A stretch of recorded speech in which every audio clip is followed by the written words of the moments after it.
हुकूमत सिंध की जानिब से कराची के अवाम और मुसाफिरों के लिए बड़ी खुशखबरी। कराची शहर से बस अड्डों को बाहर मुंतकिल करने और मुसाफिरों को मुफ्त शटल सर्विस देने का बड़ा फैसला।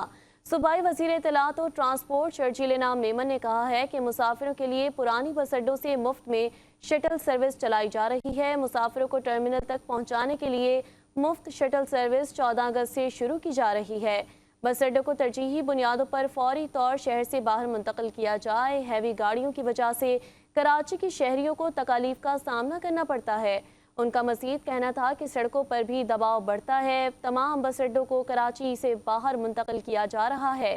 कराची बस टर्मिनल में मुसाफिरों के लिए मज़ीद जदीद सहूलियात फराहम की जा रही हैं। शटल सर्विस कैंट स्टेशन, सगीर, शहीद रोड, एम जिना रोड और अलकरम स्क्वायर से शुरू की जा रही है। शटल सर्विस के जरिए मुसाफिर पुराने बस अड्डों से टर्मिनल तक मुफ्त सहूलत फराहम की जा रही है।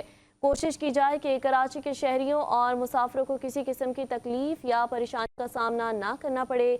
तमाम स्टेक होल्डर्स की मफादात का ख्याल रखते हुए इक़दामात उठाए जाएं।